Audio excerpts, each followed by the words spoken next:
নমস্কার বন্ধুরা, নতুন দিন নতুন সকালে আমি বন্ধনা তোমাদের সবাইকে গুড মর্নিং জানিয়ে একটা নতুন ব্লগ স্টার্ট করছি। কেমন আছো তোমরা সবাই? আশা করছি সবাই খুব ভালো আছো। দেখো, আজকে হলো শুভ নববর্ষর। সবাইকে শুভ নববর্ষর। ভিডিওর ফার্স্টেই সবাইকে শুভ নববর্ষর। পুরনো বছরের সমস্ত দুঃখ কষ্ট গ্লানিকে কাটিয়ে নতুনভাবে বাঁচো, সবাই নতুন কিছু নিয়ে বাঁচো, সেই কামনাই করছি সব ভগবানের কাছে। এই দেখো, সকাল সকাল ঘুম থেকে উঠে গেছি। বাইরের নতুন বছরের উঠা সূর্যটাকে তোমাদের সাথে শেয়ার করলাম। তারপরে এই যে ঘরে চলে আসলাম। এদিকে মেয়েও উঠে গেছে, মাও উঠে গেছে, কাজ বাজ সমস্ত কিছু হয়ে গেছে। মেয়ে বসেছে খেলনা পাটি নিয়ে, আর আমি এখন যাব স্নান করতে। তারপর স্নান দান করে এসে একটু পুজো করব, পুজো করে তারপর অন্য কাজকর্মের দিকে যাব। আর তোমাদের নতুন বছরটা কেমন কাটলো অবশ্যই আমাকে কমেন্ট করে জানাবে। আমার তো এই যে মোটামুটি, কিন্তু অন্যান্য বছর না আরও অনেক ভালোই কাটে, কারণ যেহেতু বর থাকে বাড়িতে। এই বছর তো বর নেই বাড়িতে, তোমরা জানোই সবাই। তো সেই জন্য আগের বছরের মতো সেরকম কাটেনি, বাট আমারও কেটেছে। মেয়েকে নিয়ে খুবই ভালো কেটেছে, মানে ভালো কেটেছে, খুবই ভালো কাটেনি। বর থাকলে খুবই ভালো কাটতো। তো এই যাই হোক, স্নান দান সেরে ফেলেছি। এই যে পুজোটাও করে নিচ্ছি। পুজো টুজো করে তারপর বসাবো এক কাপ চা। তারপর আজকে আমার বাড়িতে কোনো রান্নাবান্না হচ্ছে না, কারণ হচ্ছে যেহেতু আমার বোন নেই বাড়িতে, তো আমার দিদি দাদাভাই মানে দুপুরবেলা খাওয়ার নিমন্ত্রণ করেছে, বলেছে মানে যেহেতু বোন নেই বাড়িতে তো আমাকে রান্নাবান্না করতে হবে না, আজকে ওদের বাড়িতে দুপুরবেলা খেতে। তো যাব ওদের বাড়িতে, তো আর রান্নাবান্না করছি না। তো সকালের আয়োজনটুকু করছি। এই যে চা বসিয়েছি, এখানে মেয়ের জন্য ম্যাগি বানাচ্ছি। ম্যাগির জলটা গরম করতে বসিয়েছি। এই যে ম্যাগির প্যাকেট ট্যাকেট বার করে নিয়েছি, তারপর চাও বসিয়ে দিয়েছি। এদিকে মেয়ের ম্যাগি রেডি, মেয়েকে ম্যাগিটা দিয়ে দিচ্ছি। তারপর আমরা চা খাবো, মা আর আমি মিলে চা খাবো। চা খেয়ে তারপর সকালে ব্রেকফাস্টের ব্যবস্থা করব। সকালে ব্রেকফাস্টে ভাবছি রুটি বানাবো। আর আমার কাকার কাছ থেকে আমার মেয়ে কাঁঠাল খেতে ভীষণ পছন্দ করে, তো একটা কাঁঠাল পেকেছে, তো আমার মেয়ের জন্য পাঠিয়েছে মায়ের সাথে। তো এদিকে দেখো চা হয়ে গেছে, মা আর আমি দুজনেই বসে চা খাচ্ছি। মারও স্নান দান হয়ে গেছে, মেয়ের হয়নি। মেয়েকে একটু পরে করাবো, যেহেতু এখন অনেকটাই সকাল, প্রায় সকাল 9টার মতো বাজে। তো এত সকালে ওকে স্নান করাই না, সর্দি কাশিটা লেগে যাওয়ার সম্ভাবনা থাকে। তো এই জন্য ওকে স্নান করাইনি। মা আর আমার স্নান দান হয়ে গেছে। তো এই যে দেখো, রুটি আটা কয়েকটা রুটি করার জন্য আটা মেখে নিলাম। এদিকে তাওয়া টোয়া বসিয়ে দিয়েছি। তা আমি ঝটপট করে কয়েকটা রুটি বানিয়ে নিই, আর এইদিকে মা কাঁঠালটা ভাঙছে।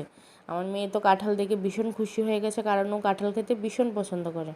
তো এই দেখো, ওই যে কী বলবো, ম্যাগি দিয়েছিলাম, কয়েকটা চামচ ম্যাগি খেয়েছে। তারপর যে দেখেছে কাঁঠালটা, তারপর ও ম্যাগি খাওয়া বন্ধ দিয়ে দিয়েছে।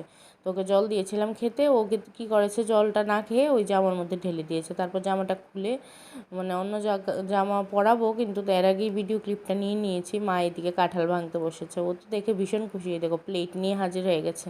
কিন্তু ও না এভাবে খেতে পারে না, গলায় লেগে যায়। ওকে ওই রস করে চামচ দিয়ে খাইয়ে দিতে হয়, তারপর ও খেতে পারে। তো তো বুঝতে পারছে না, ভাবছে প্লেটেই হয়ে যাবে, কারণ সমস্ত ম্যাক্সিমাম খাবার দাবার ও প্লেটে খায়। আর ওর না একটা অভ্যেস, মানে যে কোনো একটা কিছু ওকে হাতে দিলে ও কোনো দিন খাবে না। ওকে সেটা বাটি করে প্লেটে করে দিতে হবে, তারপর ও বসে বসে খাবে, আবার দাঁড়িয়ে না। আবার কেউ যদি সেই জিনিসটা খাইয়েও দেয় না, ওকেও বসতে হবে, মানে দাঁড়িয়ে কোনো জিনিস খাইয়ে দিলে ও কোনো দিন খাবে না। ও নিজেও বসবে, যে খাওয়াবে তা মানে সেই মানুষটাকেও বসতে হবে, তারপরেই ও খাবে। তারপর দেখো কাঁঠাল টাটাল খাওয়া হয়ে গেছে, আর আমাদেরও কাঁঠাল রুটি খাওয়া হয়ে গেছে। তারপর এদিকে মেয়েকে স্নান করিয়ে দিলাম। দেখো কি করছে, যেই দেখেছে আমি ক্যামেরাটা নিয়েছি ও কী করছে। তো এখন যাব দিদির বাড়ি, 1/2 ঘন্টা রেস্ট করব। তো তারপর রেডি টেডি হয়ে দিদির বাড়ি যাবো। এই দেখো রেডি হয়ে গেছে, ও রেডি হয়ে গেছে, আমরাও রেডি হয়ে গেছি। এই যে বার্থডের দিনের ফ্রকটাই ওকে পরিয়ে দিয়েছি। দেখো জুতো টুতো পরে নিয়ে একদম পুরো রেডি। দুপুরবেলা এখন প্রায় 12:30টার মতো বাজে, যাবো দিদির বাড়ি। তো ভেবেছিলাম আরেকটু আগেই যাব, কিন্তু ওই যে গিয়েই তো শুরু করে দেবে দুষ্টুমি। এই জন্য বাড়ি থেকে একটু লেট করে যাচ্ছি, যাতে দুষ্টুমি করার টাইমটা কম পাই। কারণ এত রোদ্রুর মধ্যে দুষ্টুমি, বাইরে গিয়ে ঘোরাফেরা দুষ্টুমি করলে অসুস্থ হয়ে যাওয়ার সম্ভাবনা থাকে না, তো সেই জন্য একটু লেট করে যাচ্ছি।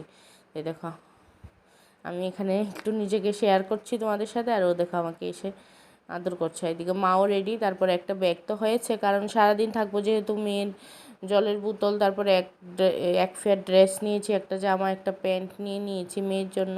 তো আমার জন্য একটা ড্রেস নিয়ে নিয়েছি, গিয়ে গিয়ে তো কিছু একটা পরবো, তো সেই জন্য। তারপরে এই দেখো বেরিয়ে পড়লাম, অটোতেও বসে গেছি।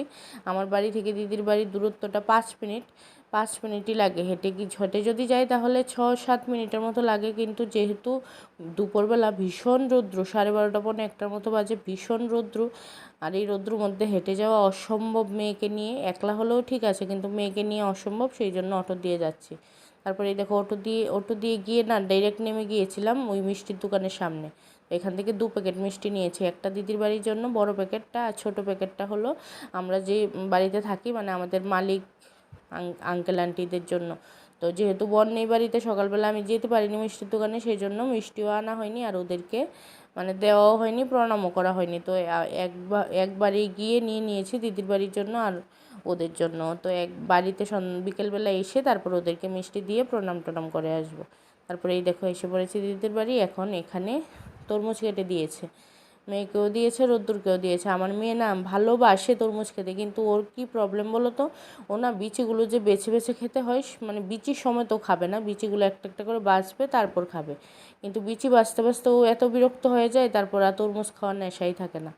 ওর হলো এটাই প্রবলেম, মানে ও রেডিমেড খাবার দাবার বেশি পছন্দ করে। যে কোনো ফল টল একটু রস করে দিলে ও ভালোবাসে, কিন্তু কোনো মানে রস ছাড়া কোনো কিছু খেতে পারে না। তারপরে এইদিকে মা এনে আমাকেও একটা তরমুজ দিচ্ছে, বসে বসে খাচ্ছি তরমুজ, ওদের সাথেই বসে আছি, ওদের ভাই বোন দুজনকেই পাহারা দিচ্ছি বসে বসে। আর নরম যেগুলো জিনিস মানে একটু শক্ত কোনো জিনিস হলে না ও গিলতে পারে না, ওর মানে এটাই ওর সমস্যা। তারপর দেখো আজকে দুপুরে মেনুগুলো তোমাদের সাথে শেয়ার করছি। আজকে দুপুরে মেনুতে ছিল ফ্রাইড রাইস, তারপর ওইদিকে বুটের ডাল, তারপর কুমড়ি ছিল, সেটা শেয়ার করা হয়নি তোমাদের সাথে। আর এটা হলো চাটনি, তারপর এখানে হলো পাবদা মাছ করেছে, তারপর কাতলা মাছের কালিয়া করেছে। তো সাথে ছিল মিষ্টি, দই ছিল না কারণ দোকানে দই পাইনি। তারপর খাওয়া দাওয়া করে কিছুক্ষণ রেস্ট করলাম, মেয়েকেও একটু ঘুম পাড়িয়েছিলাম, তারপর উঠে রেডি হয়ে গেছি। এখন আমরা চলে যাব বাড়ি। তো বাড়ি চলে যাব, দিদি আমাদের জন্য রাতের খাবারগুলো প্যাক করে দিচ্ছে, কারণ রাতে খেয়ে দিয়ে যাওয়ার সময় গাড়িও পাওয়া যায় না, রাস্তা পুরো অন্ধকার হয়ে যাবে, নিরাল হয়ে মানে কেউ থাকবে না, এই জন্য ভাবলাম সন্ধ্যায় চলে যাব। তো দিদি কী করছে, আমাদের জন্য খাবারটা প্যাক করে দিচ্ছে। তো দেখো বক্সের মধ্যে ঢুকিয়ে সব কিছু দিয়ে দিয়েছে। তো তারপর আমি ভাবলাম আসার সময় যে দোকান যদি খোলা থাকে মাংসের, তাহলে আমি একটু চিকেন নিয়ে আসবো। সকালবেলা বাজার যাওয়াটা ভীষণ চাপের হয়ে যায়, যে একটা রৌদ্র উঠে তারপর মেয়েকে মানে ঘরের কাজ বাজ সেরে বাজার যাওয়াটা সকালবেলা চাপের। তো সেই জন্য ভাবলাম দোকান খোলা থাকলে চিকেনটা নিয়ে যাব। তো বাড়ি থেকে বেরিয়ে এসে দেখছি দিদির বাড়ির থেকে বেরিয়েই চিকেনের দোকানটা, তো দেখছি যে চিকেনের দোকান খোলা আছে। তারপর ওই যে নিয়ে নিলাম চিকেন, ওনাকে বললাম চিকেন কাটো, তো কাটছে উনি। তো আমি দাঁড়িয়ে তোমাদের সাথে একটু মানে শেয়ার করব বলে মোবাইলে ক্যাপচার করলাম। তো এই দেখো অনেকগুলো মুরগ রয়েছে এখানে, দেশি, এখানে কি বলে ওইগুলোকে জানি না। তো যাই হোক চিকেন নিয়ে নিয়েছি। তারপরে এই যে আমরা দাঁড়িয়ে আছি নেওয়ার জন্য চিকেন।